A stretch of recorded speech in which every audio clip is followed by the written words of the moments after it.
Sveiki, brangus klientai, partneriai, kolegos. Malonu matyti jūs taip gausiai besijungiančius prie mūsų tradicinio renginio. Mano vardas Artūras Vingrys ir šį kartą aš moderuosiu konferenciją, kurios metu pristatysime naujausias ekonomikos raidos prognozes, pateikiamas kartą per ketvirtį išleidžiamame SEB grupės leidinyje Nordic Outlook. Kaip visada, mano kolega SEB banko Lietuvoje ekonomistas Tadas Povilauskas pristatys faktinės naujienas apie Lietuvos ūkio sveikatą, bei pasidalins savo bei SEB grupės įžvalgomis, kas mūsų laukia 2024 metais. Daugam turbūt mintise sukasi du klausimai. Ar bus šiais metais kalėdos? Aš turiu mintyje, ar žmonės pirks ir ar turi už ką pirkti, bei kadagi pradės mažėti bazinės palūkanų normos. Kitas mūsų pranešėjas, kolega iš SEB grupės Jussi Hiljanen. Ir jei esate pastovus ketvirtinių SEB makro apžvalgų žiūrovas, su jūs jau turėjote galimybę susipažinti vienoje iš ankstesnių mūsų konferencijų. Primenu, kad šią konferenciją transliuojame per 3 platformas – Zoom TV, SEB Lietuvoje Facebook platformą bei LinkedIn profilyje.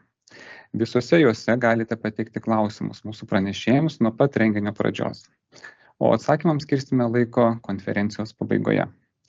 Taigi, ilgai nelaukiant, kviečiu pirmą pranešėją, SEB banko ekonomistą Tadą Povilauską, pristatyti SEB grupės atnaujintas makroekonomikos prognozes.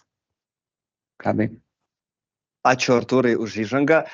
Sveiki visi mūsų klientai ir visi, kurie klausosi šios apžvalgos pristatymo. Kaip visuomet, ačiū už jūsų skiriamą dėmesį ir pasistengsiu būti jums labai naudingas savo įžvalgomis. Taip ir kaip Artūras minėjo, pirmoje dalyje šoksim į Lietuvą, į Lietuvos ekonomiką, kas naujo, o antroje dalyje tikrai, manau, jūsų turbūt bene labiausias tas dominantis klausimas apie palūkanų normas, apie jas pakalbės mano kolega Jussis. Bet kaip minėjau, pradžioj nuo Lietuvos ir pažvelkime, kas atsitiko per pastaruosius 3 mėnesius nuo paskutinės mūsų Lietuvos makroekonomikos apžvalgos pristatymo. Priminsiu, darėme rugpjūčio 30 dieną, tai praėjo 2 mėnesiai su trupučiu. Šiandien irgi Artūras minėjo, tikrai siūlau nueiti mūsų seb.lt puslapį ir susirasti Lietuvos makroekonomikos apžvalgą, numeris 84, lietuvių kalba. Tikrai, manau, geras apibendrinimas ir įdomi informacija jums, bei kaip visuomet Nordic Outlookas. Taigi, kas naujo kaip gyvenam ir kas naujo nuo paskutinių prognozių atnaujinimo. Turim tikrai daug sukritusių duomenų iš 3 ketvirčio ir pavadinčiau, kad 3 ketvirtis, nors gyvenam tokiu dinamišku laikotarpiu, tačiau 3 ketvirtis pagaliau staigmenų nepateikė. Ir viskas buvo daugmaž taip, kaip ir laukėme. Mes SEB grupėje turbūt geriausia, aišku, žiūrėti per 3 ketvirčio BVP, buvo skelbtas prieš porą savaičių ir, kaip pamenate, jisai nenuvylė analitikų, jis nenuvylė ir manęs, iš esmės buvo beveik visiškai taip, kaip ir prognozavau. Minimalus ketvirtinis susitraukimas, lyginant su pernai metais, yra nulinis pokytis. Ir tas žodis, kurį dabar dažniausiai naudoju, tai yra sąstingis, taip, nes jeigu paklaustumėt, ko tikiuosi iš paskutinio šių metų ketvirčio, tai manau, kad irgi tas ketvirtinis pokytis jis bus minimaliai teigiamas, metinis pokytis turėtų būti šiek tiek teigiamas, kaip matote iš grafiko, plus 0,6%. Bet vėlgi, aišku, dar beveik neturime duomenų iš spalio mėnesio, taip kad natūralu, kad sulaukus faktinių duomenų daug kas gali keistis, bet tokios yra projekcijos mūsų nedidelis, minimalus augimas, kalbant apie paskutinį metų ketvirtį. Infliacija, taip prisipažinsiu, jinai mažėjo stipriau negu laukėme, tai pamatysite vėliau, šiek tiek yra sumažintos šių metų vidutinės metinės infliacijos prognozės, kitų metų prognozė palikta nepakeista. Darbo jėgos rodikliai pastaraisiais mėnesiais atitiko lūkesčius ir buvo stabilus ir čia didelių pokyčių nėra, bet irgi pakalbėsime vėliau. Sulaukėme pirmojo, to vadinamojo drafto, valstybės biudžeto drafto. Šiandien kaip tik Seime vyksta pirmasis svarstymas ir sakyčiau, čia yra vienas iš tų veiksnių, kuris tokį duoda galbūt pozityvesnį impulsą dėl kitų metų, nes biudžete, matėt, yra deficitas, beveik minus 2,9%, vėliau irgi pakalbėsim, bet tai yra kitąmet ekonomiką skatinantis veiksnys. ką darėm vėlgi per pastarosius mėnesius, diskutavom viešoje erdvėje dėl nekilnojamo turto mokesčio pokyčių, bet vėlgi padiskutavom ir kol kas ties tuo yra sustota. Ir vėlgi čia turbūt yra daug kalbų, klausimas, vėlgi, ar tai duoda didelę įtaką ekonomikai. Ir aš sakau, vėlgi, pažiūrėkim, ką padarė Estai šių metų antrą ketvirtį, kokie pokyčiai, PVM tarifas padidintas 2 procentiniais punktais. Dėl to pamatysit ir mūsų prognozėse, kodėl kitų metų Estijos infliacijos prognozė yra gerokai didesnė.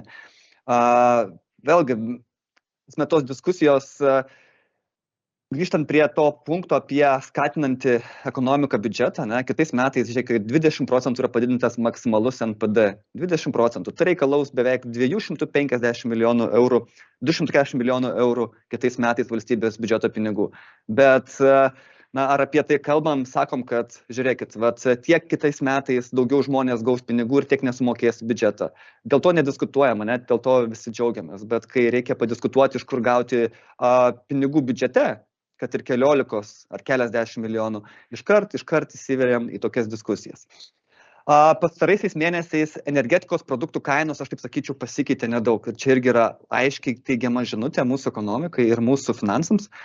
Nes taip, degalų kaina buvo padidėjusi, ypač dyzelino, kai kalbam apie rugsėjo mėnesio, spalio pradžią, bet vėlgi dabar yra sumažėjusi.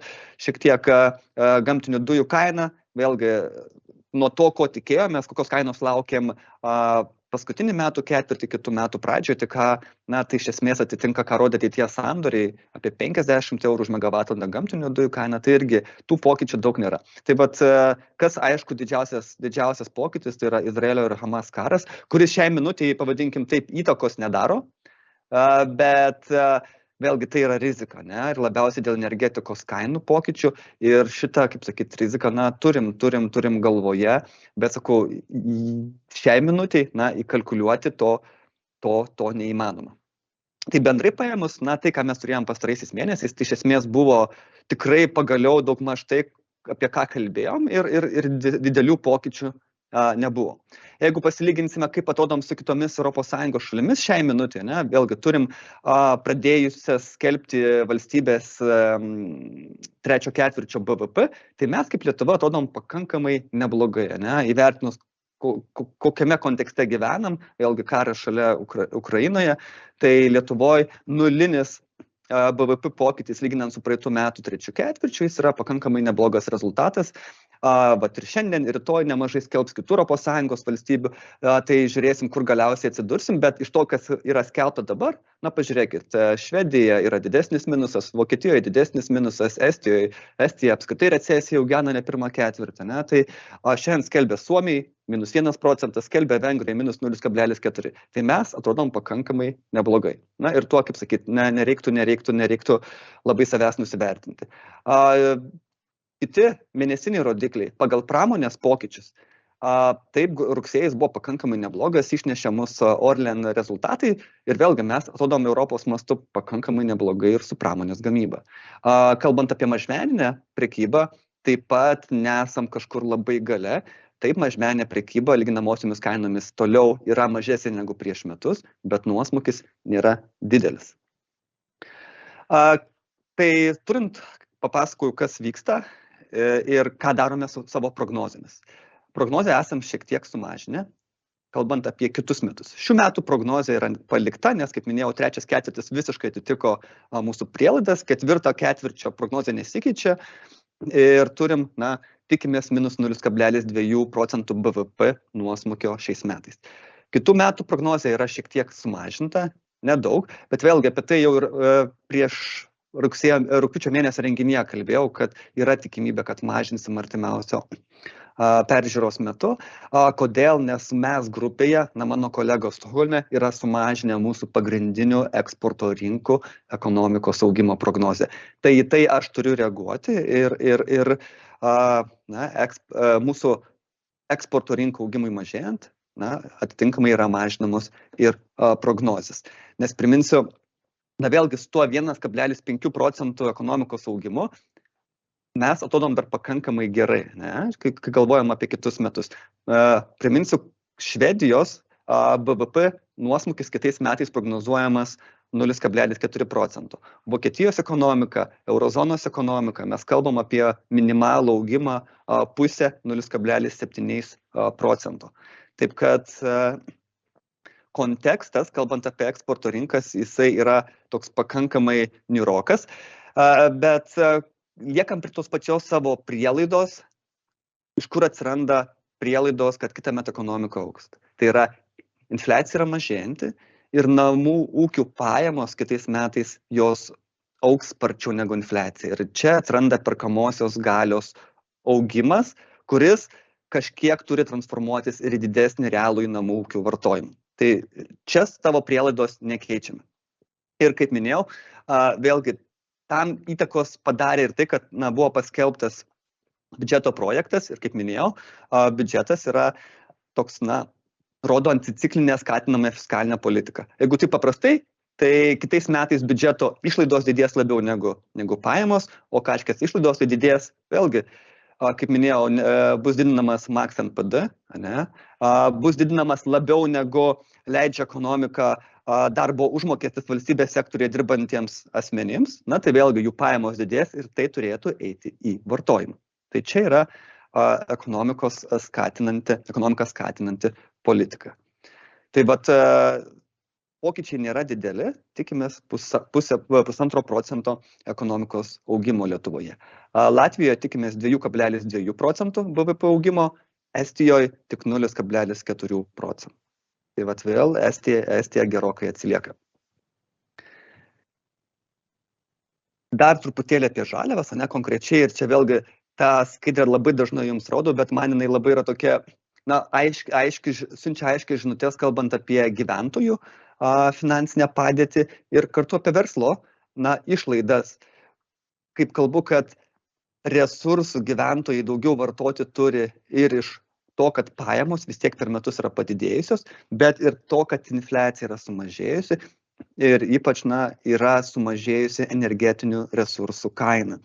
Žinom, spalio mėnesio elektros kainas Nord Pool biržoje, vėlgi lapkričio beveik pusė yra praėję ir žinom, kad ir lapkritį elektros kainos bus mažesnės negu praėjusių metų lapkritį. Ir niekas vėlgi labiau nesikeičia, kalbant apie tai, kokių elektros kainų laukiame artimiausių metų. Mūsų SEB grupės prognozė dėl vidutinės gamtinių dujų kainos TTF taške kitais metais prognozė išlieka ta pati, 53 eurai už megavatvalandę, kas daugmaž indikuoja apie 100 eurų už megavatvalandę elektros kainą vidutinę kitais metais, bet vėlgi matant, kiek sparčiai auga gamyba iš atsinaujinančios energetikos, ypač vėjo, sakyčiau, kad turbūt ta kaina turėtų būti ir dar mažesnė negu 100 eurų už megavatvalandę. Degalų kainos, taip, jos yra šiek tiek sumažėjusios nuo spalio mėnesio ir tai irgi jau yra indikacija lapkričio mėnesio infliacijai, kad turbūt išvysime tokius pakankamai arti istorinių infliacijos, mėnesinės infliacijos pokyčių lapkričio mėnesį. Tai šito vietos infliacija vėlgi yra pakankamai pozityvios žinutės. Aišku, grįžtant, kur yra didžiausia rizika, Izraelio Hamas karas ir jeigu šoktelėtų naftos kaina, tai aišku darytų įtaką ir degalų kainai. Ir kas mums dabar svarbiausia, aišku, tai yra šilumos kaina, nes prasidėjo šilumos šildymo sezonas. Skirtingai nuo miesto, skiriasi, kiek yra pigesnė šiluma, bet šalies vidurkis yra apie maždaug 20% mažesnė negu prieš metus. Tai jeigu žiema nebus ypatingai šaltesnė negu vidurkis, turėtų namų ūkiai išleisti šį sezoną mažiau negu prieš metus šilumai. Čia aišku vėl galima sakyti taip, sumažėja gaunančių valstybės kompensacijas už šildymą žmonių skaičius ir gali būti taip, kai kuriems namūkiams padidės išlaidos, nes nebegaus kompensacijų. Taip gali būti, bet šalies mastu vis tiek tai yra žmonės turėtų mažiau išleisti šilumai negu prieš metus. Ir iš čia randa ta gera žinutė vartotojams. Kalbant apie pramonę, čia šitoj vietoj, sakyčiau, turim stabilizaciją, apie kurią jau kalbėjo maždaug 2-3 mėnesius. Jeigu iš pradžių pasižiūrėsite į dešinį grafiką, tai yra turimų užsakymų vertinimas ir turimų atsargų vertinimas. Ne? Tai turimų užsakymų lygis yra šiek tiek didėjantis nuo duobės šių metų viduryje. Kai kalbam apie atsargas, atsargos irgi pradėjo mažėti. Tai yra tam tikras irgi teigiamas ženklas ir ką girdim galbūt irgi iš kai kurių klientų, kad situacija stabilizuojasi, ne itin gerame lygyje, bet vėlgi tai yra tam tikra stabilizacija. Ir ką matom iš skirtingų pramonės sektorių, irgi situacija yra labai skirtinga skirtinguose sektoriuose. Ir tai yra labai gerai, vėlgi, ta diversifikacija vėl duoda savo, kaip, yra naujausi rugsėjo mėnesio duomenys ir matot iš kairėje pusėje esančio stulpelio, yra tų sektorių, kurie toliau auga. Elektros įrangos gamyba, elektronika, metalo apdirbimas, transporto priemonių gamyba, yra pakankamai rimti sektoriai, kurie yra toliau augantis. Aišku, yra tie sektoriai, kurie krenta. Jeigu žiūrėsime apie tai, ką kalbėjom prieš ketvirtį, prieš pusmetį, tai baldininkai, medienos gamintojai, taip žiūrint pamėnesiui, paketvirčiui, to kritimo kaip ir nebelabai yra. Turim tokią stabilizavimą, kaip minėjau, žemesniam taške. Kur yra didesnis nuosmukis ir ką aš atkreipčiau dėmesį, tai yra labiau plastiko pramonė. Ir tiek gamyba, tiek ir eksportas, pamatysit, plastikui ženkliai yra sumažėjęs, ypač rugpjūtį rugsėjį. Čia vėlgi yra labiausiai susijęs su PET granulių gamyba ir eksportu, pora didelių Klaipėdos pramonės įmonių. Tai šitoj vietoj yra pablogėjimas. Kita vertus, vėlgi, Achema pradėjo dirbti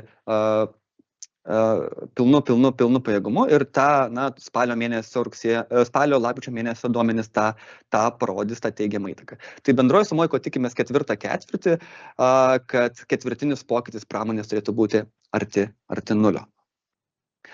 Dažnai irgi ką sekam ir rodau, kaip keičiasi mūsų reeksportas į rytų šalis ir šitoj vietoje, sakyčiau, tendencijos yra neblogos. Apie tai irgi kalbėjom ir viešoje erdvėje, kad reeksportas, vėlgi, čia priklausomai kiek šalių įtrauksim, bet jisai yra iš esmės jau daugmaž grįžęs į lygį, kuris buvo praėjusių metų kovą, balandį, tai yra vos tik prasidėjus karui Ukrainoje. Tai šitoje vietoje vėlgi, muitinės veiksmai, griežtesni sprendimai, vėlgi ribojimai dėl dvejopo naudojimo prekių vežimo į Vidurio Azijos šalis, ribojimą per mūsų sieną su Rusija, su Baltarusija, vėlgi verslo sprendimai, bet šitie skaičiai, jie yra gražėjantis ir gerėjantis. Kai kalbam apie eksportą apskritai, lietuviškos kilmės prekių eksportą, ką mes patys pasigaminam, tai šitoje vietoje kreipusė, jeigu matot, milijonais eurų, tai ką mes daugiausiai eksportuojam, nominalia vertė ir dešiniai pusė yra, kaip pasikeitė per metus trečias ketvirtis su praeitų metų trečiu ketvirčiu. Ir matot, čia daugiausia dominuoja raudona spalva. Tai kaip minėjau, pramonės gamyba vis tiek jinai yra sumažėjusi, eksportas prekių yra sumažėjęs. Bet tikrai didelį akcentą dėčiau tai, kad ir eksportuojamų prekių kainos jos yra ir sumažėjusios irgi pakankamai stipriai. Dėl to tas vaizdas susimaišo, tai sakyčiau vėlgi, žiūrint pagal atskirus produktus, jeigu žiūrėsim, tai baldų eksportas ir kiekiais yra sumažėjęs, bet pavyzdžiui pieno produktų liktais minus 34% kritimas nominalia išraiška, bet žinom, kad pieno produktai eksporto rinkose sumažėjo trečdaliu. Tai kiekiniu atžvilgiu tas eksporto sumažėjimas nėra didelis. Žiūrint, kur mes augam, tai vėlgi duomenys pakankamai koreliuoja su pramonės gamyba, yra augimas elektronikoje, optikoje, transporto priemonės, gaminiai iš mėsos ir žuvies. Kas tikrai darė teigiamą įtaką ir trečią ketvirtį Lietuvos BVP, tai buvo statybų sektorius. Skamba gal vėlgi kai kam ir keistai, bet inžinerinė statyba, jinai trečią ketvirtį nemažino apsukų. Aišku, tam padėjo vėlgi rugsėjis buvo labai gražus, vėlgi darbai lauke visiškai nestojo, leido tikrai stipriai dirbti. Dabar, aišku, kaip sakyt, grįžtam į tą lietuvišką cepelininį dangų ir ta situacija nebėra galbūt orų pusės tokia puikiai, bet vėlgi tų šalčių nėra. Tai inžinerinė statyba per 8 metų mėnesius yra padidėjusi beveik 29%. Apie tai kalbėjom ir prieš ketvirtį, visos investicijos į kelių infrastruktūrą, geležinkeliai Rail Baltica, investicijos į energetiką, tai duoda savo, ne? Vėlgi mes esam, tai nemažai susiję ir ES finansavimu, turbūt žinot, kad mes esam pirmi pagal 14-20 metų ES pinigų panaudojimą Lietuvoje. Tai šitoj vietoj tai tikrai daro teigiamą įtaką. Ne? Gyvenamoji statyba, jinai yra nuosmukyje ir čia didesnių pokyčių nesitikim. Ko tikimės iš investicijų kitąmet? Mano nuomonė, kad kitąmet augimas bus minimalus, bet, sakyčiau, išmatant vėlgi, kad yra RRF pinigai, yra gauta paskola patvirtinta iš ES pagal irgi, vadinkim, tuos RRF-inius pinigus, ne? Tai labai tikėtina, kad 25 metais mes matysim tokį irgi šuoliuką ir 25 metais, bent mano nuomonė, tai šitoje vietoje su investicijom, kalbant iš valstybės sektoriaus, turėtų būti pakankamai neblogai. Vėlgi energetika, ne? Turim tuos projektus pipeline, kurie tikrai iki 25, 27, 27 metų jie darys teigiamą įtaką. Bet kitąmet, sakau, turbūt bus vėlgi šių metų tokia bazė yra užkilusi, plus turbūt nėra didelė tikimybė, kad gyvenamųjų pastatų statyba atsigaus, tai šito vietoj kitais metais, irgi BVP tą prognozę dedam minimalų augimą. Einant prie vartotojų, tai šitas grafikas tikrai dažnai rodau, bet jisai gerai rodo, kaip gyventojai jaučiasi ir atsakymas, kodėl ta mažmeninė prekyba ir šiemet jinai yra sumažėjusi gerokai mažiau negu kitos ES šalyse. Taip yra, jinai yra nusmukusi, ne? Bet vėlgi yra tų listinguojamų įmonių Lietuvoje, kurių, tarkim, motininės įmonės yra listinguojamos ir vėlgi galima atsidaryti ataskaitas, kur galima matyti, kad Švedijoje, Suomijoje pardavimai krito -10%, Lietuvoje -3, -4. Ir manau, kad ta situacija tiek faktinė gyventojų finansinė situacija, tiek ir tie lūkesčiai, jie daro savo, kad tas nuosmukis vartojimo nėra toks didelis kaip kitose šalyse. Ir kaip, vėlgi, aš duodu auditorijose tą klausimą, vėlgi, tai yra vartotojų pasitikėjimo rodiklis, yra daromas iš apklausų kas mėnesį ir spalio mėnesį žmonės paklausti, tik 12% žmonių teigia, kad mano, jog per artimiausius 12 mėnesių jų finansinė padėtis blogės. Tai yra istoriškai labai mažai. Ir kai aš paklausiu auditorijose žmonių, pakelkit rankas, kurie mano, kad jų finansinė padėtis per artimiausius 12 mėnesių prastės, tai turbūt iki 10% rankos ir pakyla. Tai šitoje vietoje yra turbūt tas lūkestis, kad infliacija mažėjanti, darbo rinka laikysis panaši ir žmonės kol kas jaučiasi pakankamai neblogai, bent jau iš tų atsakymų. O darbo rinka, kaip minėjau pradžioj, rodikliai išlieka labai stabilus. Nuo rugpjūčio mėnesio nieko iš esmės nėra pasikeitę. Darbuotojų skaičius vis dar yra didesnis negu prieš metus. Nedarbas, registruotas nedarbas spalį buvo 8,2%, labai panašu, kas buvo rugpjūtį, rugsėjį, arba labai panašu, kas buvo prieš metus. Tai galima sakyti, taip, to karščio nebeliko, aktyvumas yra sumažėjęs, bet bedarbių skaičius padidėjimo beveik nėra. Kai žiūrime sodros duomenis apie mėnesinius atleidimų ir priėmimų skaičius, taip pat rodikliai yra labai panašus, kokie buvo prieš metus. Ir kai pasižiūrim giliau, matom, kad irgi kas yra vis dar džiugina, tai kad tas ilgalaikis nedarbas jis toliau lieka pakankamai žemas. Šių metų trečią ketvirtis buvo 1,8%, tai yra istoriškai tai nėra daug. Tai irgi turbūt yra pasekmė, kad pastaraisiais metais darbo rinka buvo pakankamai stipri ir tas ir užimtumas, ir aktyvumas jis buvo pakankamai didelis. Kaip minėjau, ir darbuotojų skaičius auga, ir užimtųjų skaičius Lietuvoje auga, tai daro įtaką, aišku, ir ekonomikai, ir darbo rinkai, ir vartojimui. Nes vėlgi, kai auga darbuotojų skaičius, tai auga ir vartotojų skaičius. Žinoma, tų vartotojų nėra čia vietiniai. Dirbančiųjų skaičius jis yra augantis iš ko? Jis yra augantis daugiausia iš atvykstančių iš užsienio šalių, tai yra imigrantų. Ir matot, užimtųjų skaičius per metus yra padidėjęs apie 20 000, jeigu lyginsime su 21 metais, yra beveik 90 000 daugiau yra darbuotojų. Ir kuriuose sektoriuose yra įvykęs tas augimas didžiausias, tai aišku, tai yra transporto sektorius. Vėlgi, transporto įmonės toliau yra augančios. Turim 8% darbuotojų skaičiaus padidėjimą lyginant su praeitų metų atitinkamų ketvirčių. Vėlgi taip, situacija turbūt transporto sektorėje nėra labai gera. Fraktai yra sumažėję, bet kita vertus, vėlgi, fraktai yra turbūt labiau sumažėję spotiniai rinkoje, ilgalaikiai kontraktai, ką rodo oficialūs duomenys, nėra labai stipriai pasistumėję nuo praeitų metų.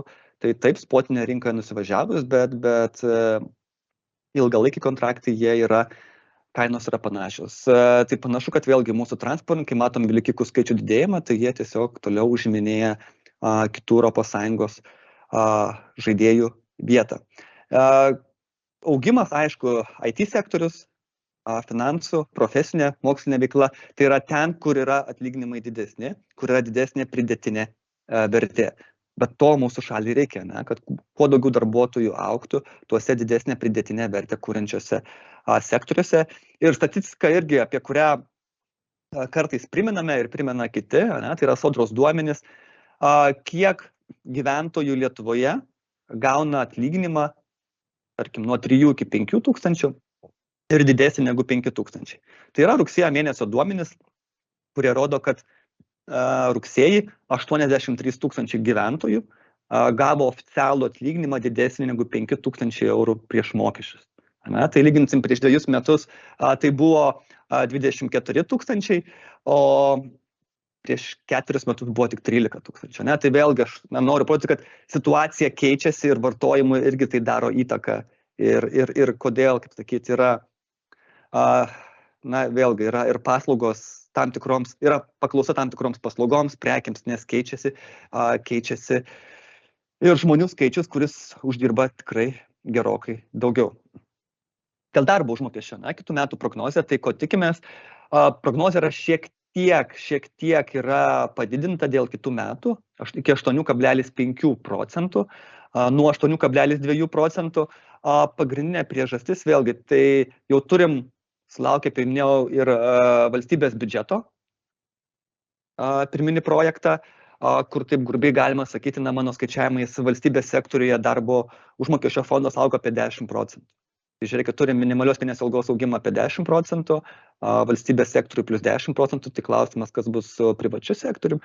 Tai vėlgi tikiuosi iki 8 procentų vidutinio darbo užmokesčio augimo, susiveda iki 8,5 procento kitąmet.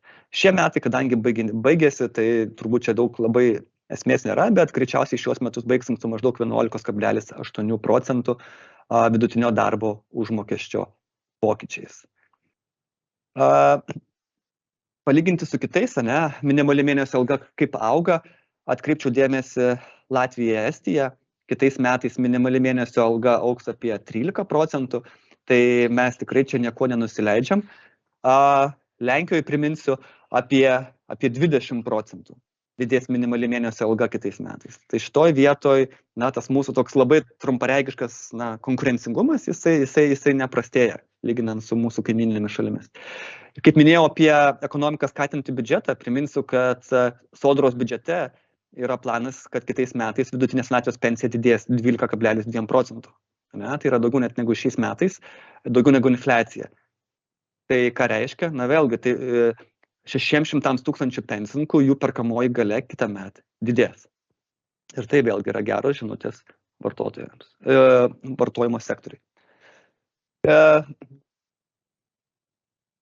Kas bus su perkamąja galia? Tai kaip sakiau, kad atsigaunanti jinai, prielaida yra ta, kad darbo užmokestis auga 8,5 procentų kitais metais, infliacija iki 3 procentų, turim tą 5 procentų atsigavimą, kalbant apie realią perkamąją galią.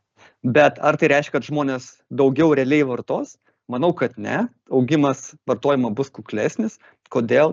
Manau, kad 2 priežastys yra, apie jas irgi tikrai daug kalbam, tai yra, kad taupimo norma labai leistis nėra kur jai, nes praeisiais metais jinai buvo 2 procentai, šiais metais truputėlį šiek tiek gal didesnė, bet vėlgi, galvojam, kad minusą nenueisim, ir kad vis tiek ta taupimo norma šiek tiek padidės. Aš sakyčiau, turiu įtarimą, kad ir pastaraisiais ketvirčiais šiek tiek yra padidėjusi taupimo norma. O kita priežastis yra, aišku, palūkanos. Tai šiais metais irgi dėl ko turim tą neigiamą įtaką vartojimui yra iš padidėjusių palūkanų. Kaip irgi tikrai gal esat girdėję, sakau, kad šių metų trečią ketvirtį, lyginant su praeitų metų trečiu ketvirčiu, gyventojai būsto paskoloms išleido apie 100 milijonų eurų daugiau negu prieš metus. Vėlgi, 100 milijonų nėra mažai. Kita vertus, dalis tų pinigų grįžta kaip indėlių palūkanų pajamos gyventojams. Tai vyksta tam tikras pinigų persiskirtimas, bet vėlgi, tie žmonės, kaip sakyt, kurie turi būsto paskolas, jų ribinis polinkis vartoti yra dažnu atveju didesnis. Tai ypač tos yra šeimos su vidutiniam pajamom. Tai šitoj vietoj tai mažina irgi perkamąją galią. Bet kita vertus, jeigu tikim, kad Euriboras yra kažkur arti piko, tai įtaka jau kitais metais, ta dinaminė įtaka bus mažesnė vartojimui. Ir kodėl aš sakau, kad greičiausiai tas taupimo norma, jinai yra nebemažėjanti šiais metais, gal net ir šiek tiek padidėjusi. Mes matom, kad ir namų ūkių indėliai, kalbant, paimant visus ir likučius bankų sąskaitose ir terminuoti indėliai, yra labai stabiliai apie 5-6% daugiau negu prieš metus. Tas dydis nesikeičia. Čia vėlgi reiktų turbūt dar atkreipdėmėsi, kad rugpjūtį, rugsėjį buvo platinami valstybės taupimo lakštai, tai iš esmės, kas irgi ištraukė šiek tiek pinigų iš žmonių sąskaitų, tai realiai, tai alternatyva, tai nes perina pinigai iš gyventojų sąskaitų į valdžios sektoriaus sąskaitas, tai realiai tas augimas vis tiek būtų apie 5-6%, ir dėlių pokyčių neturėtų čia būti. Aišku, kas pasikeitė, išaugo indėlių palūkanos už terminuotuosius indėlius ir matom, kad padidėjo terminuotojų indėlių dalis nuo visų indėlių. Ir turbūt čia, vėlgi, sakyčiau, dar tikrai mes nesam sustoję ir tas procentas augs, ypač aišku tuo metu, kad žmonės pajaus, kad tikrai palūkanų normos rinkoje stabilizuojasi, pradeda kristi. Vėlgi turbūt yra logiška bandyti užsifiksuoti savo santaupų pajamingumą kuo tame aukštesnėme lyge arba pike. Tai tas turbūt santykis jisai dar didės. Infliacija nesam pakeitę kitų metų prognozes, bet kaip minėjau, esam šiek tiek sumažinę šių metų nuo 9 iki 8,8%. Šie metai fantastiški tuo, kad nereikėjo beveik visiškai keisti infliacijos prognozes, nes priminsiu, praeitų metų berods lapkritį buvo nustatyta šiems metams 9% vidutinės metinės infliacijos prognozė, tai dabar pirmas kartas po 12 mėnesių, kai šių metų infliacija yra šiek tiek pakoreguojama žemyn. Dabar kalbant apie kitus metus, 2,8% infliacija, vidutinės metinės infliacijos. Sakyčiau, tikėtina, kad kitą kartą, kai susitiksim sausio mėnesį, yra daugiau šansų, kad tą prognozę mažinsiu, negu didinsiu. Vėlgi, aišku, vertinkim, kad vyksta Izraelio Hamas karas ir dar visko gali atsitikti artimuosiuose rytuose, bet tas infliacijos mažėjimas jis yra pakankamai spartus. Plačiau papasakos Jussis, aišku, apie toj tarptautinėje dalyje, bet ir Lietuvoje mes matome irgi, kad ta infliacija iš esmės prekių sektoriuje yra pasibaigusi. Ir sakau, ir labai tikėtina, kad kitą kartą netgi šiek tiek gali būti, kad ir ta prognozė bus mažinama. Bet šią minutę ją palieku tokią. Pagrindinė, aišku, prielaida dėl kitų metų yra tai, kad paslaugų kainos jos toliau išlieka augančios ir jos yra tas pagrindinis veiksnys dėl infliacijos kitąmet. Aišku, turim kelis tokius specifinius veiksnius, tai yra, kad akcizai nuo kitų metų didėja degalams, dyzelinui, nuo kitų metų PVM tarifas maitinimo paslaugoms yra padidinamas, sugrąžinamas į tai, kur jisai buvo. Tai pažiūrėsim, kaip sakyt, vėlgi, ką darys maitinimo sektorius. Bet bendroje sumoje taip kitiems metams galvojam, kad maisto kainų infliacija, vidutinė metinė infliacija bus arti 0, energetika netgi šiek tiek mažiau, labai panašu, kas šiais metais vidutinė metinė infliacija. Tai tokios yra prielaidos dėl infliacijos, bet akivaizdu, infliacija yra mažesnė negu pajamų augimas, o kalbant apie trumpų laikotarpių, tai sakau, lapkritis jau yra pusė prasidėjusio, tai lapkritį pakris žemiau 3% metinė infliacija, kai kalbu apie SVKI, gruodį turbūt bus kokie 2,8% metinė infliacija, o vidutinė metinė 8,8%. Mažmeninė prekyba, jau minėjau, jinai šiais metais yra nukritusi, lyginant su praeitais metais, kai kalbam apie kiekius. Čia vėlgi kaip vertinsim, ar įtrauksim degalus, neįtrauksim, imsim tik maistą, imsim ne maistą, bet vienareikšmiškai visur yra nuosmukis, minus 3,5 per 9 mėnesius. Kitąmet, bent aš tikiuosi augimo, nedidelio augimo, realaus 2 procentai. Remiasi tai, kad, kaip minėjau, perkamoji galia žmonių šiek tiek padidėja kitais metais. Na ir nieko blogo nesitinka su darbo rinka, tai manau augimas toks turėtų būti minimalus kitąmet. Tikrai pakankamai, daug tam tikimybės yra. Vėlgi, turbūt klausimas yra, kas gali kada labiausiai atsigauti ir kiek, tai turbūt žiūrim, kas labiausiai nukrito, ne? Dešiniam pusėje yra palyginimas, kaip yra pasikeitusi mėnesinė apyvarta, aišku, eliminavus sezoniškumą ir darbo dienas, lyginant su prieš pandeminiu lygiu. Tai labiausiai yra nukritusi žaislų, žaidimų prekyba, telekomunikacijų įrangos prekyba, garso vaizdo įrangos prekyba. Tai yra tai, ko labiausiai reikėjo 20 metų antrą pusmetį 21 metais. Dabar turim tokį nuosmukį, kuris yra jau gerokai žemesnis negu prieš pandemiją. Tai turbūt, vėlgi, čia yra toksai galbūt didesnis potencialas, kur turim dar vis tą gerokai didesnę prekybą lyginant su prieš pandeminiu lygiu. Tai yra tie patys baldai, mes kalbam, kad ant rinka tiek traukiasi ir kad pačių baldininkų gamyba yra mažėjanti, bet kita vertus, lyginant su prieš pandeminiu lygiu, dar baldų prekyba yra tikrai trečdaliu didesnė negu buvo prieš pandemiją. Drabužių prekyba, degalų, vaistinių apyvartos. Čia kalbu lyginamosiamis kainomis, jos yra gerokai didesnės. Aišku, atsiminkim, kad ir gyventojų Lietuvoje yra daugiau negu prieš pandemiją, tų pačių automobilių yra daugiau. Tai kai kalbant apie degalų prekybą, aišku, kaip sakyt, vidaus degimo variklių automobilių. Tai žiūrint į kitus metus, tikimės, kad kažkiek simboliškai plus 2 procentai mažmeninė prekyba turėtų kitais metais padidėti. Paslaugų vartojimas yra, pavadinčiau, buksuojantis ir tą rodo pavyzdys maitinimo įstaigų, apyvarta lyginamosiamis kainomis yra minus 2 procentai, buvo trečią ketvirtį su praeitų metų trečiu ketvirčiu. Lietuvių nakvynės Lietuvoje buvo minus 2 procentai beveik, tai irgi mažiau negu prieš metus. Mes vis dar keliavom į užsienį ir trečią ketvirtį plus 20 procentų augimas. Tai šito vietoje tendencijos nesikeičia, mes tikrai nemažai pinigų išvežam į užsienį, vartodami paslaugas. Ir kitas dalykas, dar kaip kalbėjau apie kas bus su infliacija kitais metais, minėjau, kad yra sumažinamas yra padidinamas PVM tarifas maitinimo įstaigoms, tikėtina, gal kažkas dar keisis iki metų pabaigos.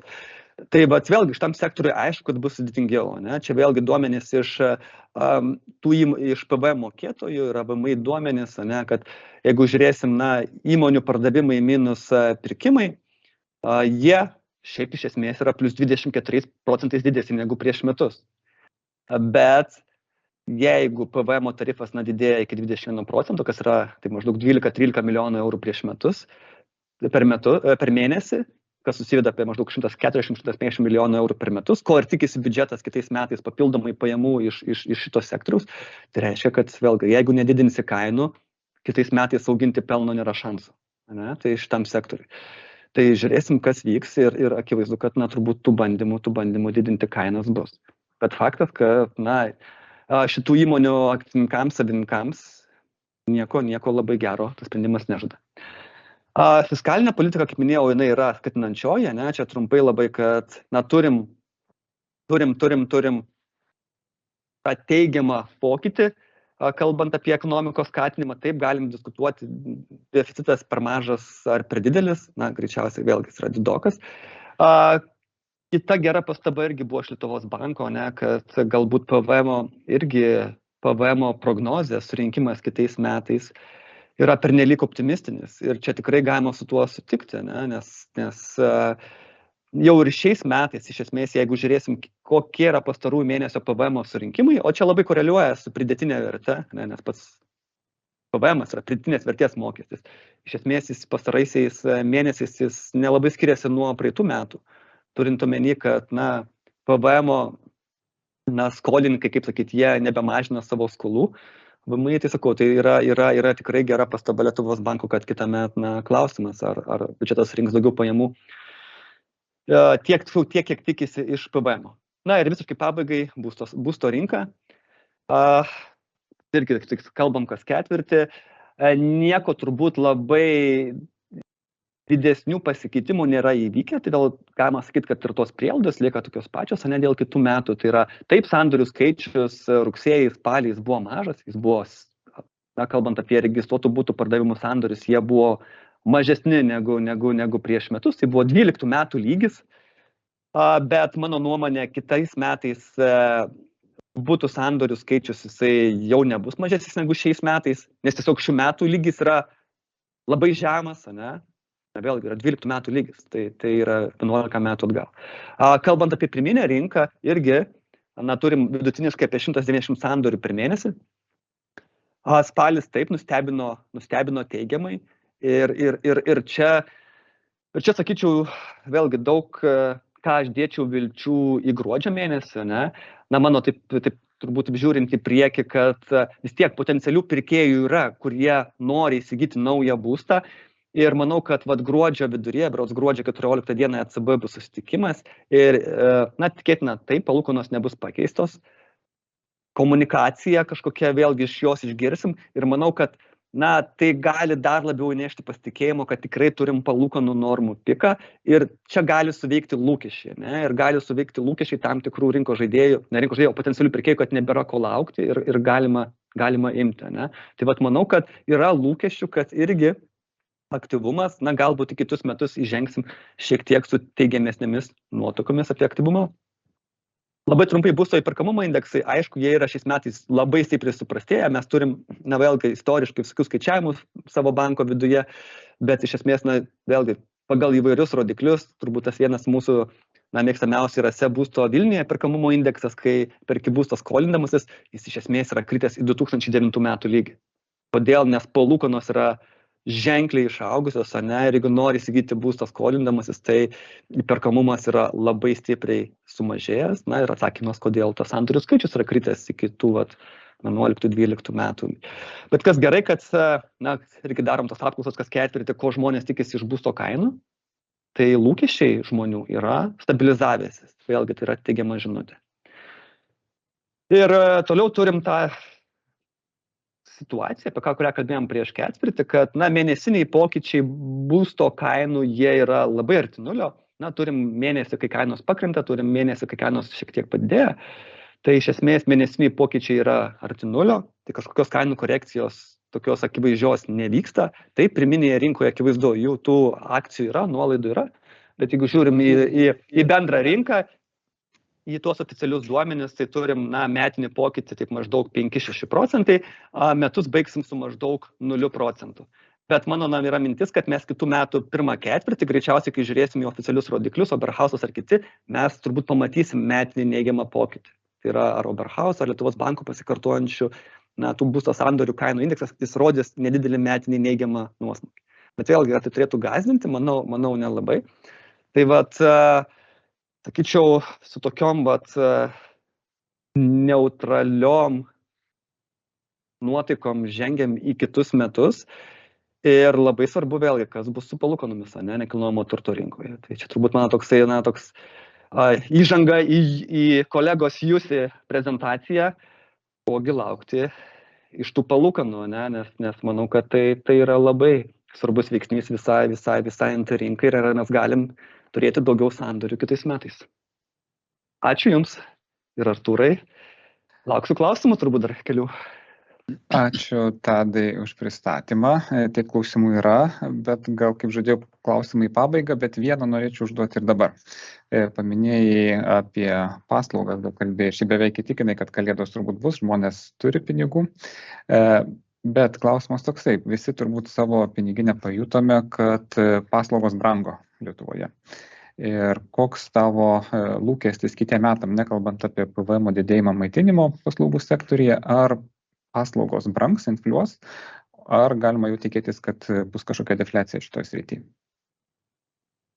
Jeigu trumpai, man atrodo, aš esu susirašęs apie 5% vidutinės metinės paslaugų kainų padidėjimą kitais metais. tai manau vis tiek kainos turėtų šiek tiek padidėti, nes yra augantis darbo kaštai ir vis tiek bus bandymai tai perkelti į galutinę kainą, juolab, kad turbūt supranta ir paslaugų teikėjai, kad perkamoji galia teoriškai jinai kažkiek yra atsigaunanti ir tų bandymų bus. Tai ačiū Tadai, tuomet kitus klausimus paliksiu pabaigai. And now I will switch to English and introduce our guest speaker, our colleague from SEB Group, Jussi Hiljanen. Jussi, we're keen to hear your insights. Thanks a lot. I tried to listen very carefully to Tada's presentation, but I'm afraid I didn't understand too much, so sorry if there is any overlap. Hopefully not too much differing views though. So during the upcoming 30 minutes, my intention is to discuss especially the euro rates and euro area macro. But I think quite natural starting point is to have a look at what is happening in the US, especially when it comes to longer tenors on the euro rates curve.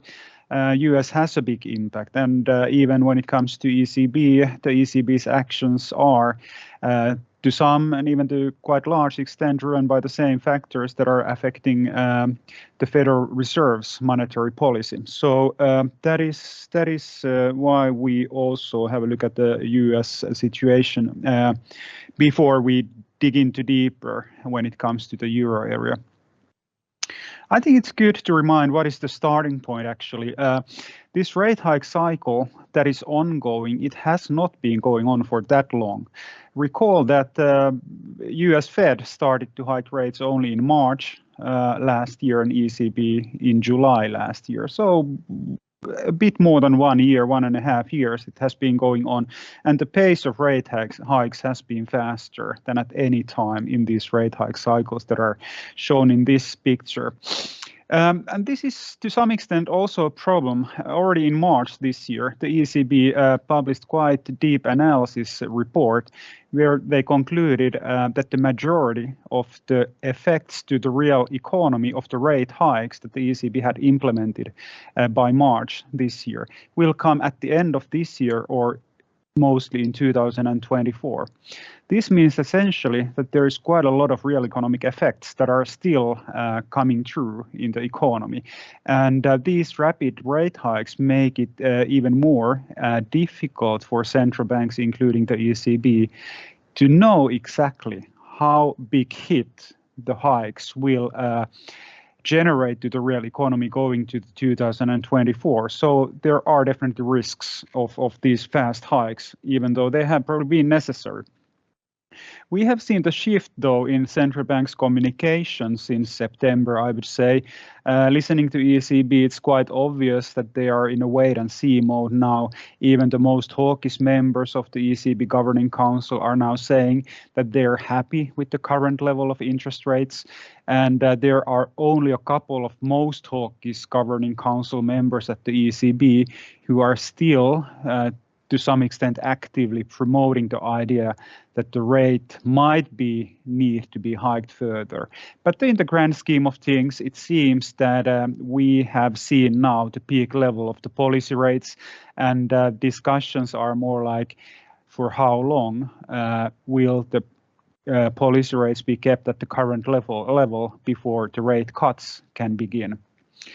And the same holds true for the Fed. For the Fed, there is a minor risk of another rate hike. In ECB's case, the risk is very low, I would say.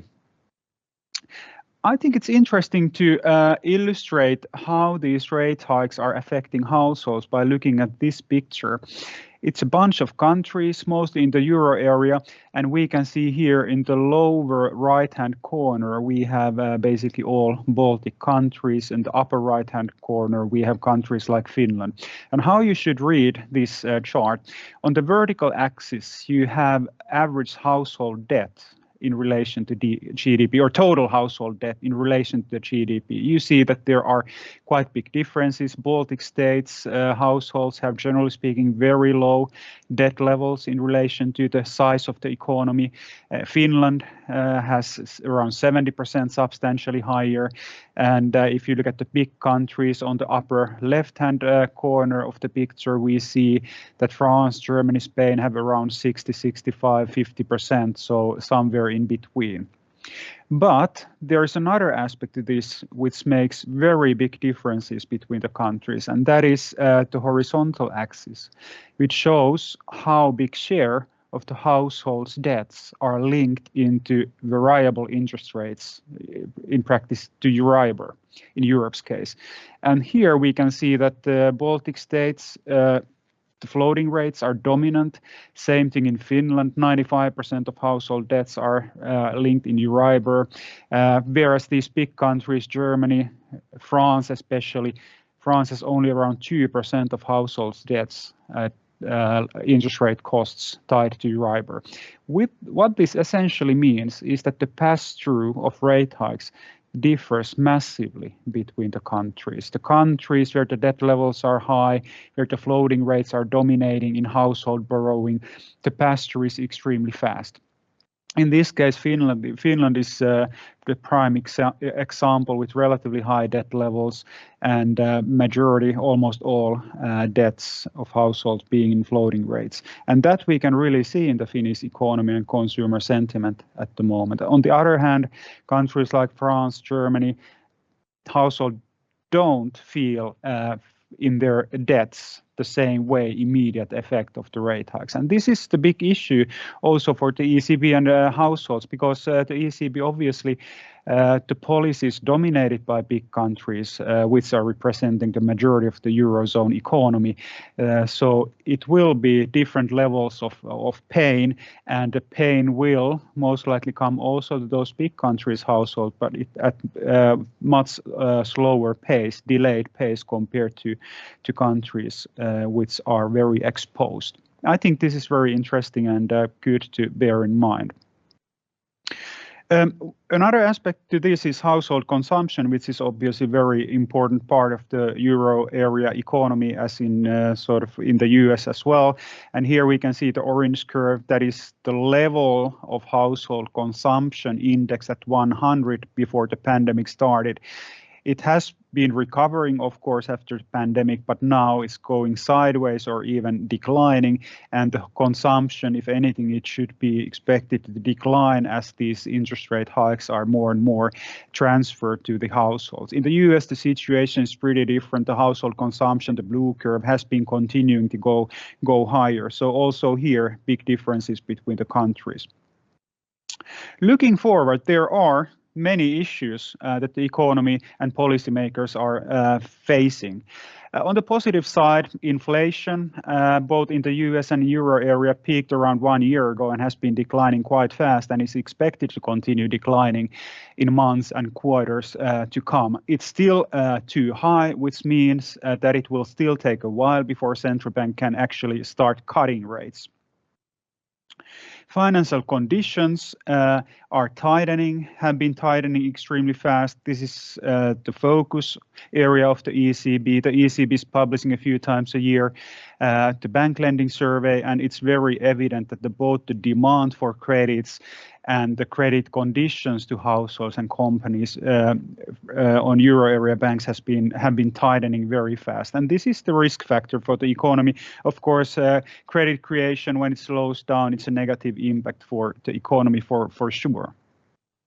Fiscal policies play a very important role as well.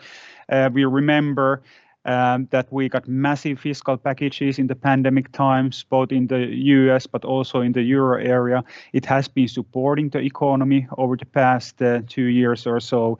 But now in the US, we are in a situation where households have mostly used their excess savings that they accumulated in the pandemic period.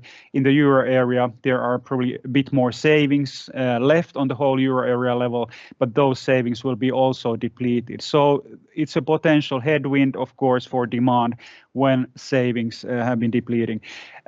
having said that, it's obvious that differences between countries and households are extreme here, which of course means that, again, that the pain level of households deviates extremely much, not only between the countries, but also within the countries. And geopolitics, it's a major issue, and not going to discuss much about that. We all know what is going on the different fronts globally. The only conclusion I can make there is that the geopolitical situation, it's very difficult to expect it to improve in any meaningful way anytime soon. We probably will see an extended period of elevated geopolitical uncertainty. And of course, beyond what is happening currently, we also have the hot issues like China-Taiwan relationship and all that. So that is probably, unfortunately, staying in the focus for years and years to come. I think it's quite safe to say that looking at the market's behavior, and in this case stock markets, it's the bond yields that has been on the driver's seat. This chart shows how the S&P 500 equity index in the US has been developing since the beginning of July.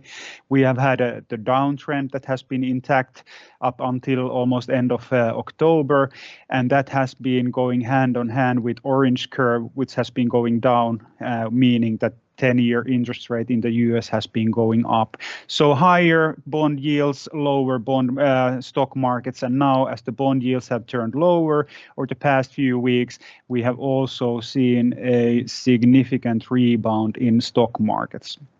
And my take on this is that with central banks now probably at the end of the rate hike cycle, we should see bond yields starting to build downside going to the next year, that it will be positive for the risk sentiment, it will be positive for the stock markets, and especially if our main scenario materializes, which is that this time central bank, both in the US and in the euro area, can manage to guide the economy to a soft landing.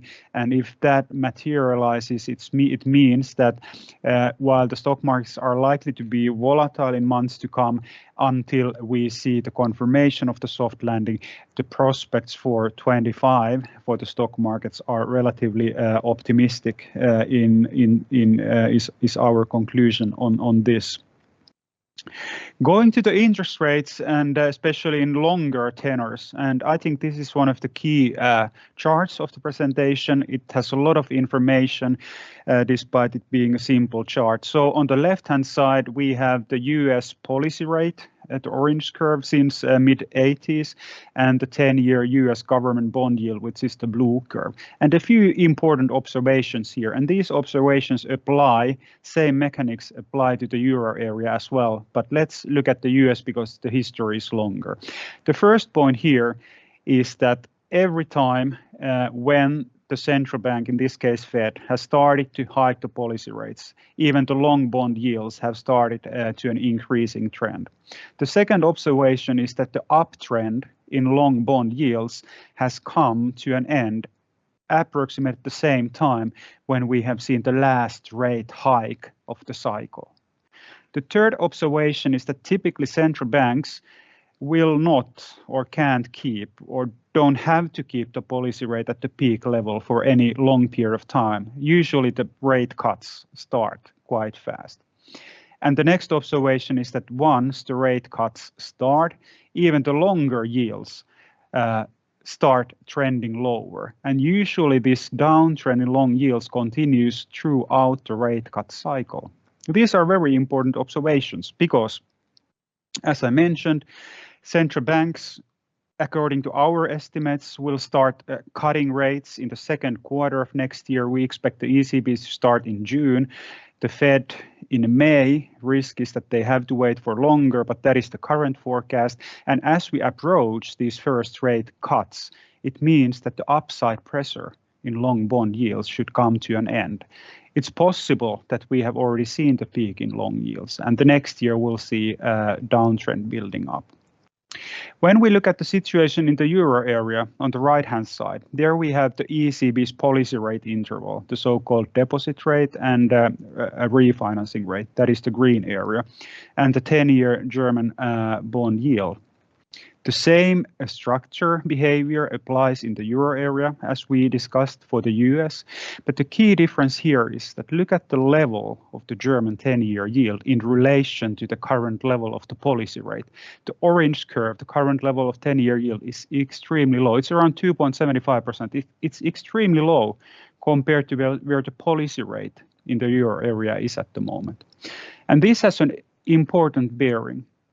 And the most important bearing for me is that once the ECB starts reducing the policy rate next summer, as we expect, the green curve starts to coming down.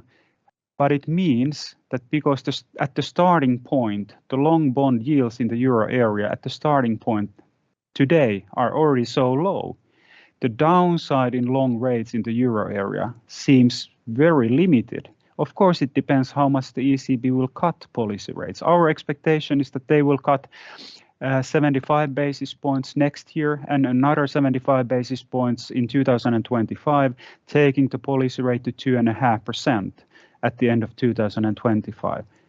And that is only slightly below the level where the German 10-year yield is trading at the moment.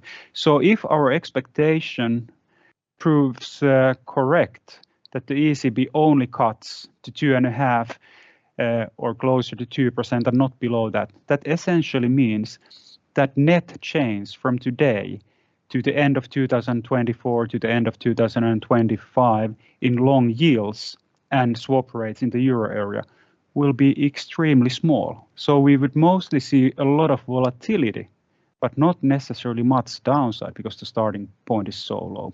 The last observation that is important to note that look at how the long rates, both in the US and in the US, have historically behaved during the downtrends when the central banks have been cutting rates. We have seen the rebounds towards higher long yields time after time during the downtrends. And those rebounds have often been of the magnitude up to 1 percentage point. I think that is very important to note that even if we establish a downtrend in long yields, we will probably see massive volatility in the magnitude that we have seen in past decades, meaning that temporarily long yields can jump 0.5 percentage point, even 1 percentage point higher even during the downtrend.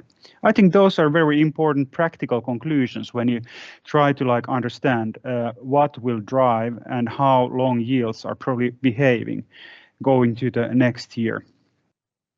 A few words about US long yields because it has impact in global perspective, the massive impact, and also that way the euro rates.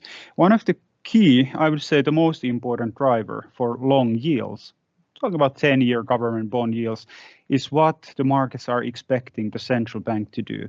And we see this very clearly on the left-hand side of the chart, where the orange curve shows how the market expectation of the level where US policy rate will be in 2 years' time has developed over time.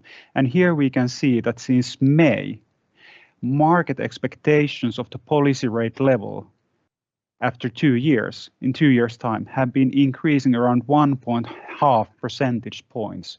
Because the policy rate is just above 5% at the moment, and now the market is expecting it to be at 4% in 2 years' time. That expectation was around 2.5% earlier this summer. So there has been a massive repricing of the prospects, how much, or in this case, how little the Fed will cut rates over the coming 2 years. And this has been the key factor that was driving since summer the bond yields higher in the US with some impact to the Europe as well. And this uptrend in long yields will cease once the markets think that the rate cut expectations are small enough and it's maybe time to start adding to rate cut expectations. At that point, long yields will see more downside pressure. Another factor is the budget outlook for the US, and the right-hand side shows the US public debt in relation to the GDP. This is the forecast by the Congressional Budget Office for the coming 30 years, and this is pretty scary picture. The US government debt is expected to increase, according to their forecast, to around 180% of the GDP in 30 years' time. It's a massive increase, dramatic level. And this has already have some implications for the markets, and that is why a so-called risk premium, because the long yields are reflecting partly future central bank expectations, but also driven by other factors that are captured in risk premium. And we can see on the right-hand side here the massive increase that we have seen since May in the so-called risk premium in long US bond yields.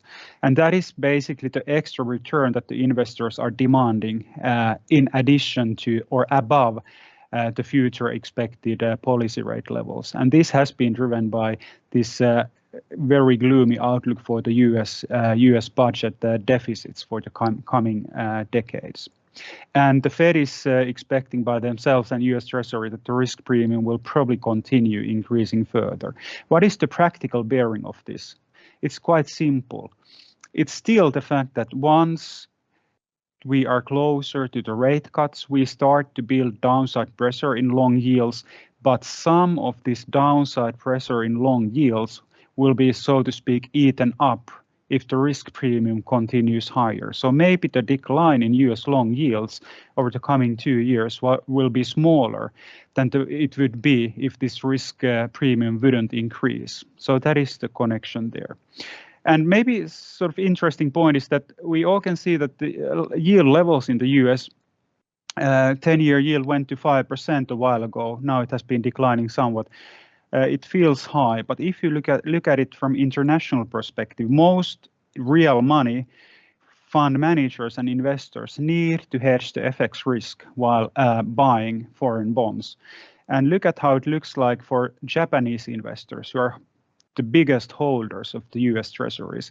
The blue curve on the left-hand side shows how much yield pickup versus the 10-year Japanese bond a Japanese investor can get from US 10-year treasury bond when accounting for the FX hedging cost. And actually, they get a yield that is 2 percentage points lower than the yield on Japanese bonds, which are as such low.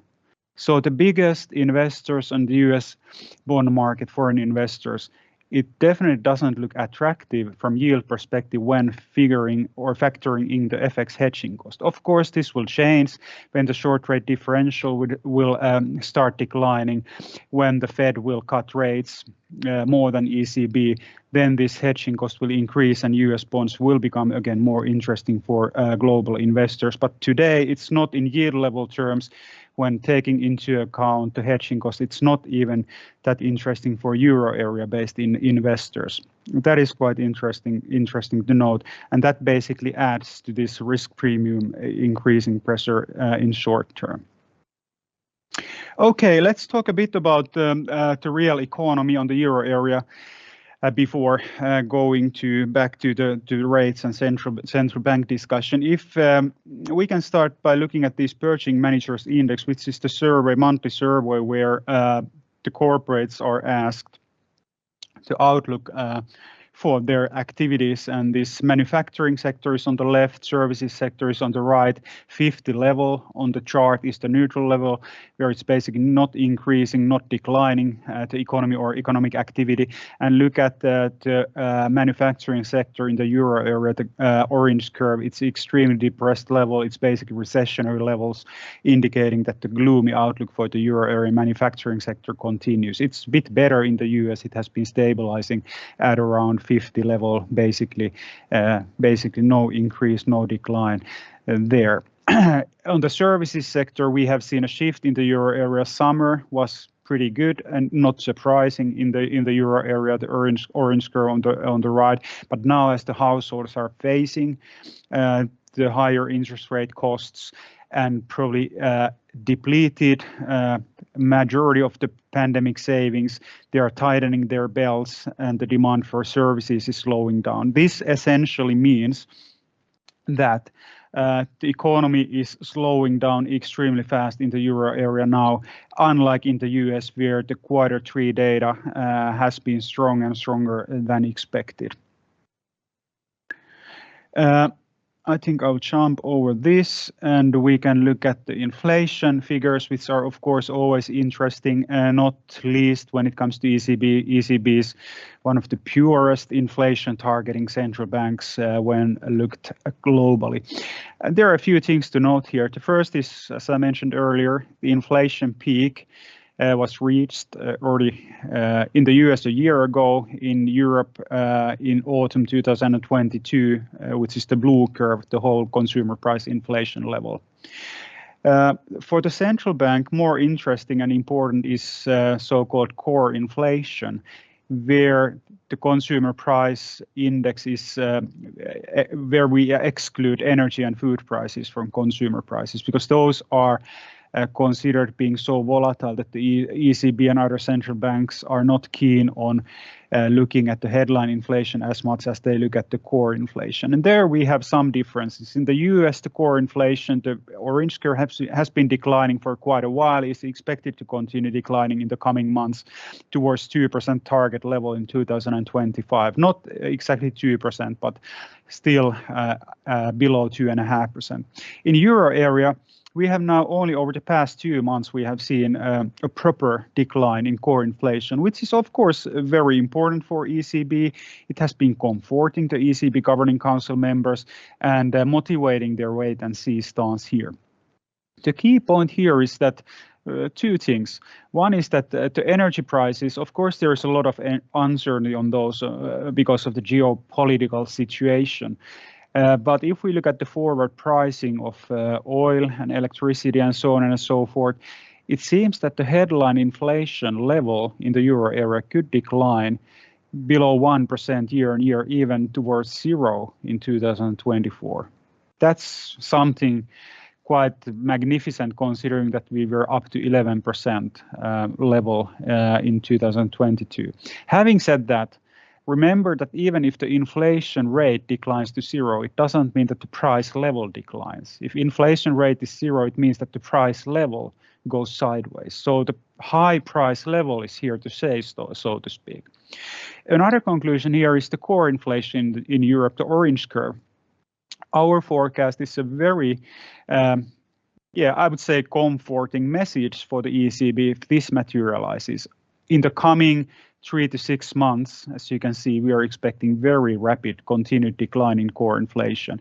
So it could be that we get core inflation close to 2% already by the summer next year. Of course, there is uncertainty. Intuitively for me, this means even too optimistic, but I can assure we have very competent economists who are forecasting this thing. And even with some upside surprises, which are always possible, it looks pretty good for ECB's perspective. If this forecast materializes, I think the ECB, they could, in March next year, they could basically confirm that the next step is a rate cut. I have difficult time seeing ECB closing the door for another rate hike before March, even though the markets are expecting first rate cut already. So the ECB will not close the door for a rate cut. ECB will keep the door open for a possibility of a rate hike in the coming meetings. And earliest in March, they could signal that the next move is rate cut. So and the markets are expecting the rate cut to occur in the second quarter already. So pretty comforting message here. In the US, I think I will skip this. The key message here is only that we see that in the US, the rate cuts are expected to start pretty soon in second quarter next year too. And another message is that the markets are seeing or pricing negligible decline in long rates in the coming 2 years.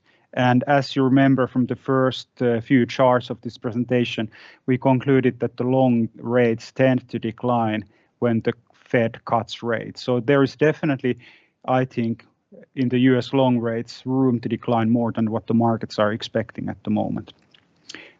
And the situation there is a bit different compared to Euro area.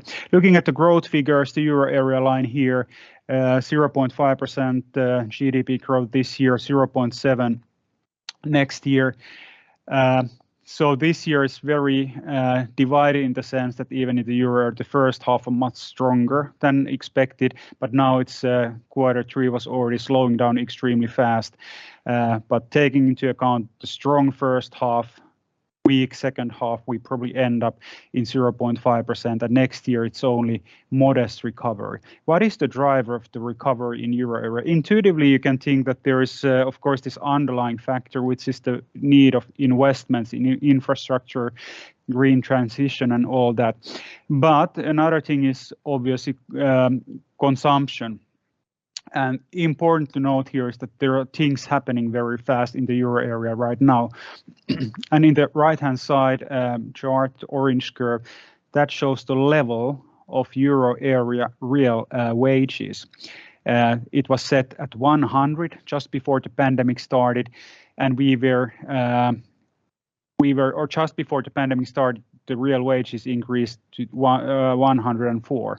Then they declined to 96. So real wages collapsed around 8% in Europe in just 2 years. We have never seen something similar or anything similar. But for some months already, for quite a few months, the orange curve has been starting to turn up. And that is real wages gaining ground back. And that has been driven by two things. One is the quite decent wage agreements and wage increases in the euro area that were agreed earlier this year. And the second factor is the decline in inflation. And we actually see quite a rapid recovery in euro area real wages back to 100 level already maybe before by the mid of next year, and this will be supporting the private consumption and the euro area economy, and that is the big explanation why the economy is expected to start recovering after the weak second half of this year.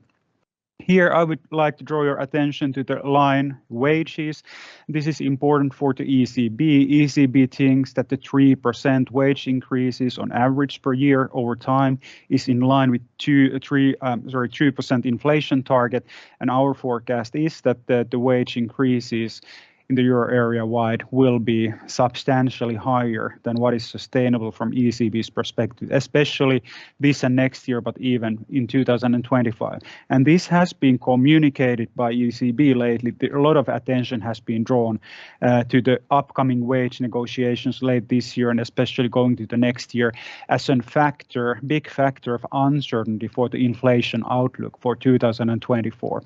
So even though the discussion is more like when the ECB can start cutting rates next year, and as I said, I think they can start in June, the wages are definitely a factor that could delay the rate cuts, especially if the economy holds up better than currently expected.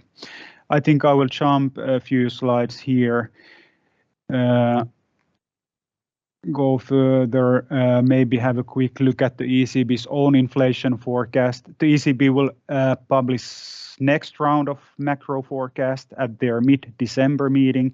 And as you probably recall, their September forecast is their latest. And there, if you look at the right-hand side chart and the light blue curve there, they're expecting the core inflation in the euro area to be above 2% target even in 2025. They reduced the forecast slightly in September, and it's obviously interesting to see what they will do in December. I think that even there are models behind these forecasts that the ECB is making, there's a lot of politics as well. So it's kind of a signal value for the markets. Do they want to revise downwards this forecast to 2% now already in December for 2025 forecast? Because that would be a clear signal for the market that now the ECB is kind of more convinced that the inflation will go to the target, and that would probably add to the market's rate cut expectations. And I think it's possible that the ECB still decides to keep it a tad over 2% if they want to avoid sending too soft signal to the market. In terms of concrete numbers, I think here the attention can be drawn to our ECB policy rate forecast, the orange curve on the left, and the market pricing, which is the dotted blue curve. No big differences there. The market is expecting a slightly higher and slightly earlier start to rate cuts, like discounting decent probability that they could start cutting already in April. We think they will wait until June. And on the right-hand side, we can see some of the key short rates, maybe of interest, is especially the Euribor rate. It's a tad above 4% at the moment, and this ECB forecast that you can see in the table and in the chart that we have, the 12-month Euribor should decline to around 3.7% in the middle of next year, and then further to a tad above 3% in 2000 and basically at the end of the forecast horizon. So that is, roughly speaking, the magnitude of decline in these rates that we can see.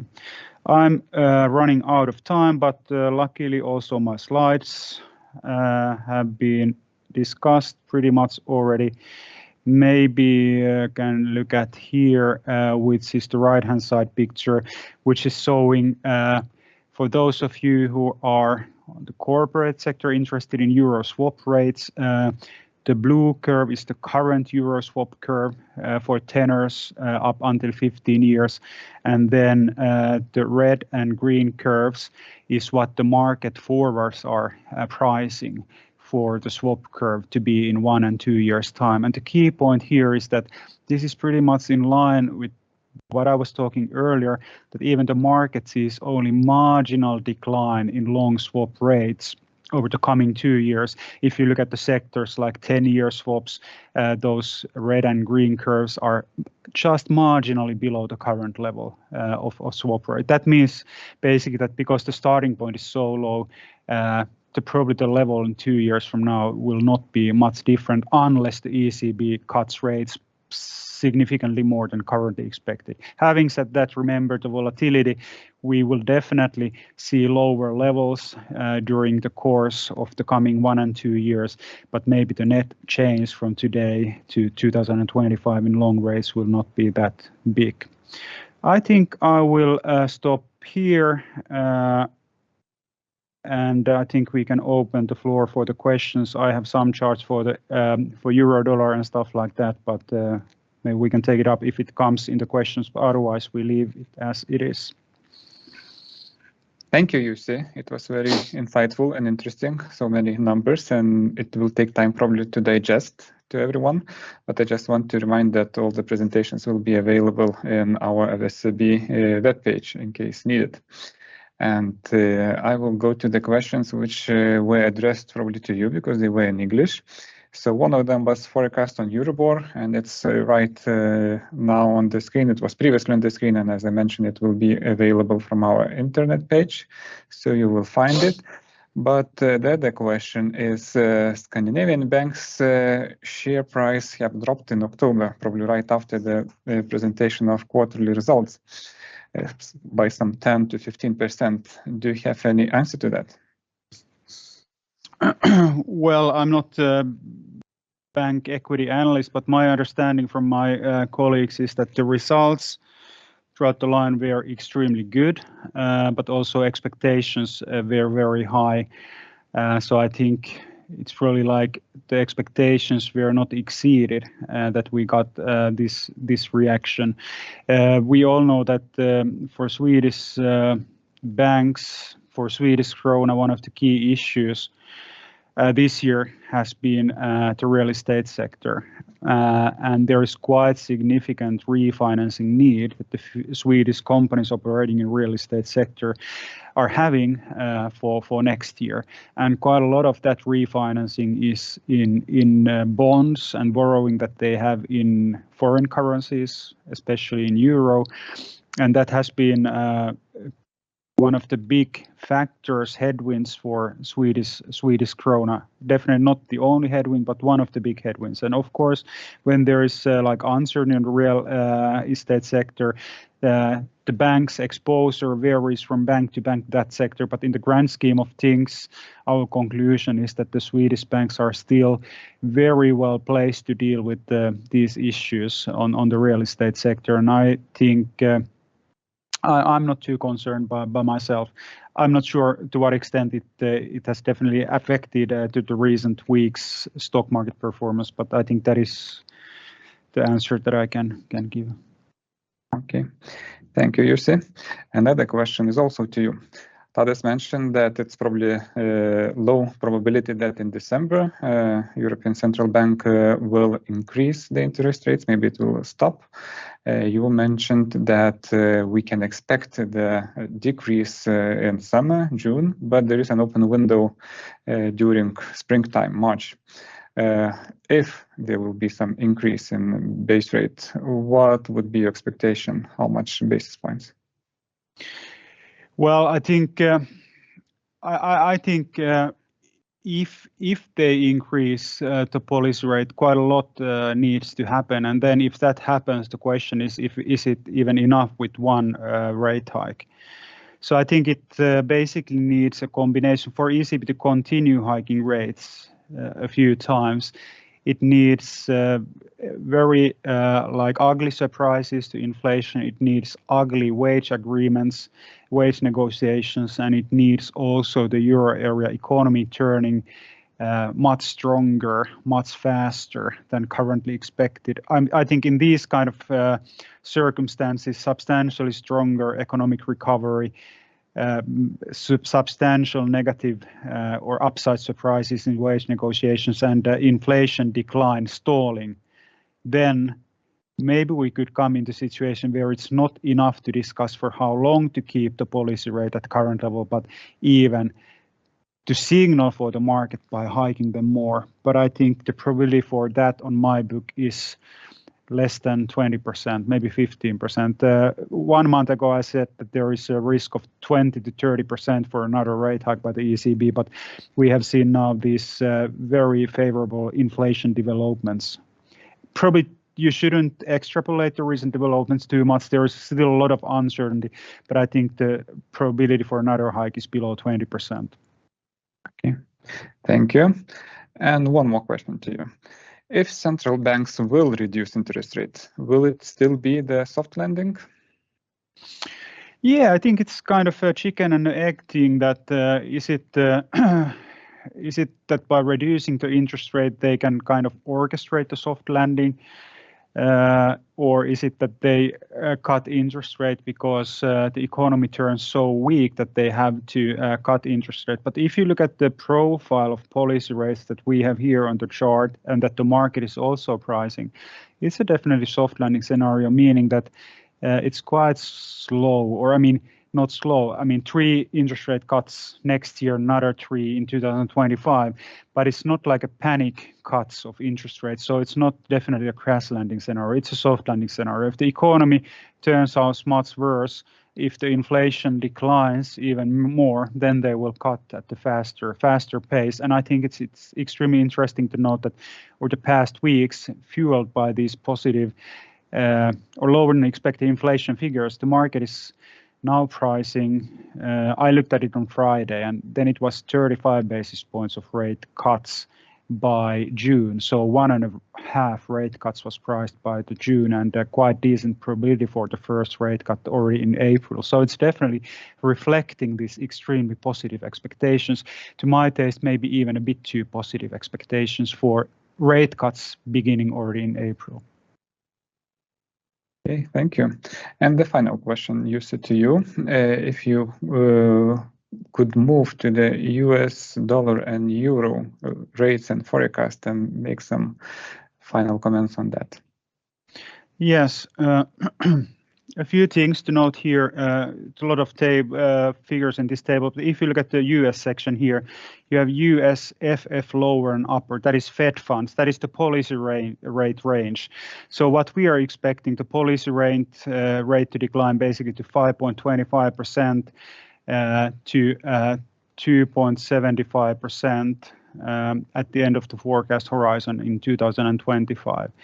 And if the Fed indeed cuts the policy rate this much, this means that there is some decent leeway for long yields to decline in the US. If you look at the US 10-year row here, 4.5%, 4.6% at the moment, we expect it to decline 4.6% at the moment. We expect it to decline maybe to 4% in 2 years' time.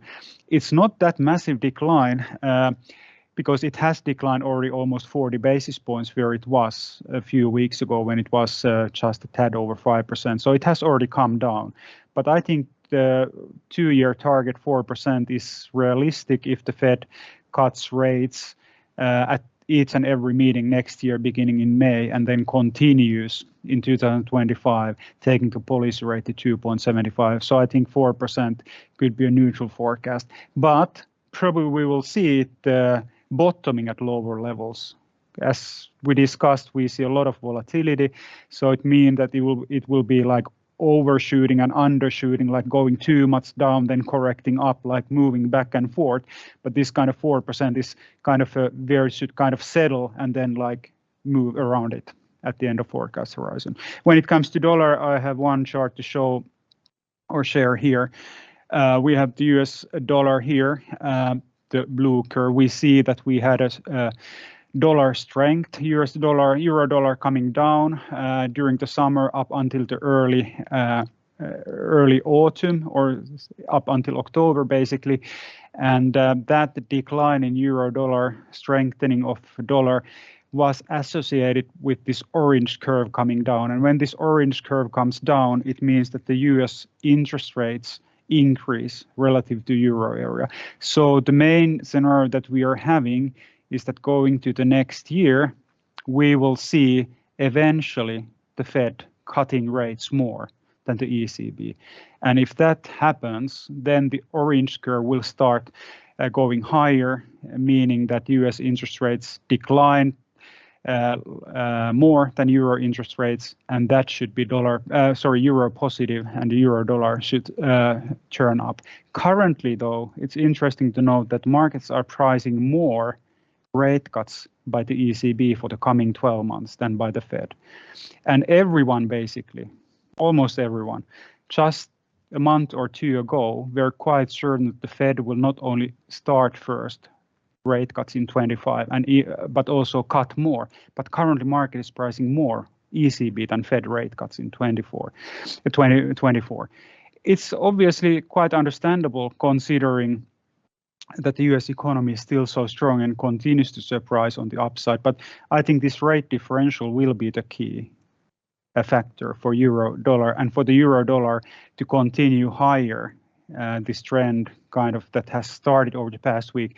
It basically needs support for US interest rate declining more than euro area interest rate. And that is the main scenario, but it's not the done deal.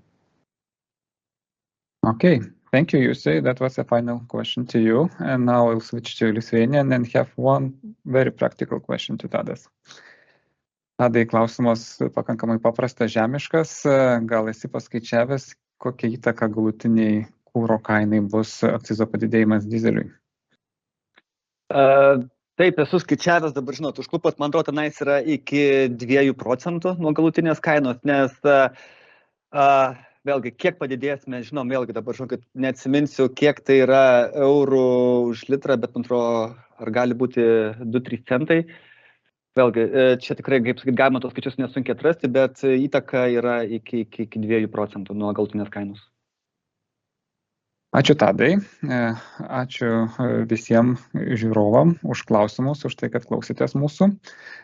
Ir noriu atsisveikinti su jumis, baigiame šiandienos transliaciją ir kviečiu susitikti vėl jau po ketvirčio 2024 metais, sausio mėnesį. Dėkui visiems už dėmesį. Ačiū Jums.